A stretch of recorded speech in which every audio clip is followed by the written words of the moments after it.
Hello বন্ধুরা, চলো আজ আমরা যাই গাজলডোবা। সাথে আমরা পাস করছি শিলিগুড়ির অটল টানেল, যেখানে ম্যাক্সিমাম টাইম ভেনিস হয়ে থাকে।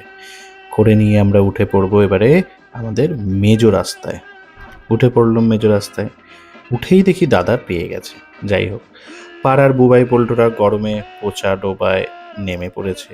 সেই দেখে দাদা দিদিরা আমায় হুই হুই করে ওভারটেক করলো। বিশাল তিস্তা লন্ডন ব্রিজ ক্রস করলাম ভাই, ট্রাফিকরা গেছে ফলতাতে ভোট দিতে। ওহ, আর কি বলবো। যাই হোক, মাখন রাস্তাতে চুমু দিতে দিতে দেখি সেকেন্ড লন্ডন ব্রিজ দূরে দেখা যাচ্ছে। যাই হোক, আমরাও উঠে পড়লাম। জয় বাংলার উন্নয়নে উঠতে গিয়ে একটু দ্বিধাবোধ করে উঠেই পড়লাম। উঠে পড়ে গেলাম, উঠে চলেছি, দেখছি লন্ডন ব্রিজ, কি উন্নয়ন, সব দেখতে দেখতে আবার নেমে পড়লাম, পড়েই গেলাম।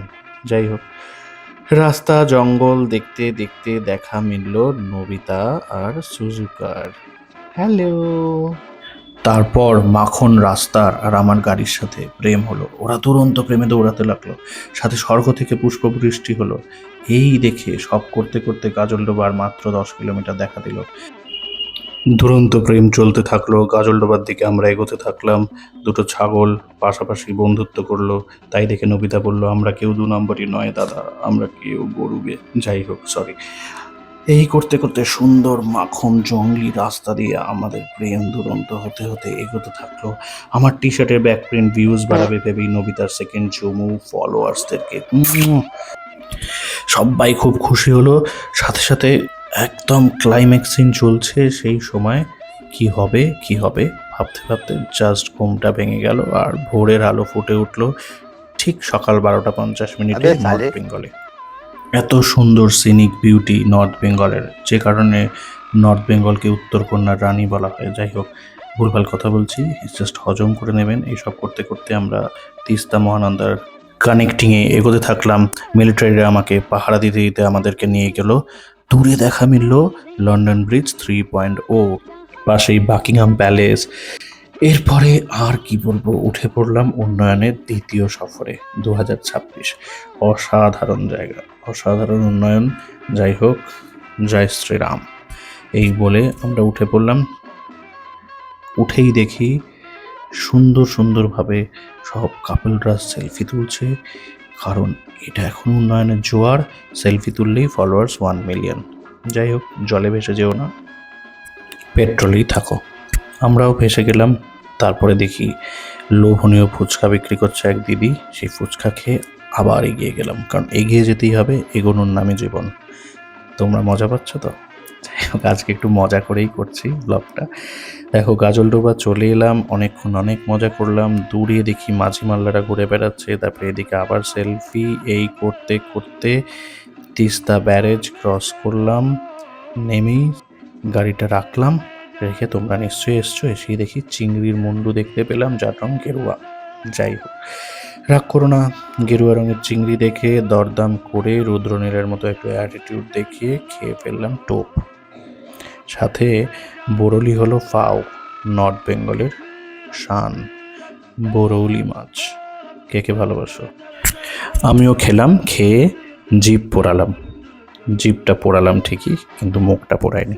যাই হোক, হেভি টেস্টি লেগেছিল। যাই হোক, আমি চিংড়ি খেতে ভালোবাসি, তোমরা কে ভালোবাসো? চিংড়ির গন্ধ পাইনি।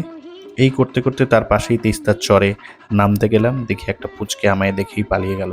কেন রে বাবা, আমি কি অভিষেক নাকি? আমি বললাম, আমি তো বিপ্লব। তিস্তার মনোরম জল দেখে শরীরের জল বেশি হয়ে গেল, আর নবিতার থুরি প্রদীপের ঘোরাঘুরি শুরু, আর আমার সেলফির। প্রদীপ ঘুরতে থাকলো, কিছু খুঁজতে থাকলো, আমিও সেলফি তুলতে থাকলাম এই থোবরা নিয়ে।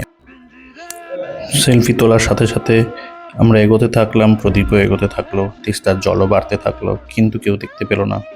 কি করব ভেবে পাচ্ছি না। এই করতে করতে বললাম, যাই এবারে উঠে যাব। তো উঠে যাওয়া ঠিক করলাম। এত সুন্দর বাড়ির মধ্যে, যদিও চূড়া বাড়ি নেই, আরও আরও অনেক অনেক অনেক ছবি ভিডিও করতে থাকলাম, যেটা মন ভালো লাগছিল। এই করতে করতে ভাবলাম, আমার বোধহয় কেউ ছবি তুলবে, কেউ ছবি তুললো না। পাত্তা না পেয়ে টালিগঞ্জের শিল্পীদের মতো নিচে নেমে যাওয়া থেকে ওপরে ওঠার উত্তরণের চেষ্টা করলাম। খারাপকে পিছন দেখিয়ে ভালোভাবে যেই আমরা সামনে এগিয়ে যাচ্ছি তখন আর কি হবে, সামনে করে দিল। যাই হোক, খিদেতে পেটের মধ্যে ধর্ণা দিচ্ছিল ছুঁচোগুলো, তাও ওই বিজ্ঞাপনের মতো বদন নিয়ে মুখ কালো করে ছবি তুলেই খেতে বসে গেলাম। প্রদীপ হাতের ময়লা ধুয়েই খেতে বসে গেল। খাবার দেওয়ার সাথে সাথে আমি বললাম একটু ছবি তুলবো, ও বলল না অত সময় নেই, খাওয়া শুরু করে দাও। খাওয়া শুরু করে দিলাম। খেয়ে দিয়ে পেটে হাত বুলাতে বুলাতে এগিয়ে গেলাম। সামনে অনেকগুলো নৌকা দেখে ভাবলাম বেনারসে তো পারিনি, তো এখানেই নাকি নৌকা বিহার করা যাবে। কিন্তু পকেট একটু জিডিপি কমিয়ে দিয়েছে, তাই মন ভরালাম লজ্জাপতিকে লজ্জা দিয়ে। যাই হোক, রাগ করো না তোমরা। প্রদীপের ছবি তুললো, আমিও এগিয়ে গেলাম। তিস্তার প্রবল জলরাশিকে পাশে ফেলে জঙ্গল, পচা জল, ভালো জল, গুলগুলি পেরিয়ে পেরিয়ে যাচ্ছি যাচ্ছি যাচ্ছি। তারপর আর কি, দেখতে থাকুন। এত ভালো একটা ভিডিও আপনারা দেখছেন না, শুধু আমার কথাই শুনে যাচ্ছেন। একটু দেখুন, প্রকৃতিকে এনজয় করুন। যাই হোক, মেঠো পথে নেমে পড়লাম। বকটা বসেছিল, আমাকে দেখে হ্যাঁ হ্যাঁ করে হেসে দিল।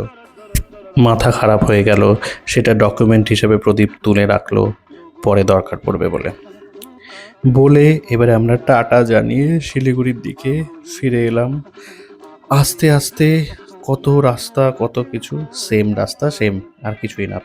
ইউরেকা বলে আবিষ্কার করলাম নর্থ বেঙ্গলের করলা সেতু ও নিম সেতু, যেখানে সুগারের পেশেন্টের দিনে 2 বার যাবেন তাহলে আর ইনসুলিন নিতে লাগবে না। Tata, good bye.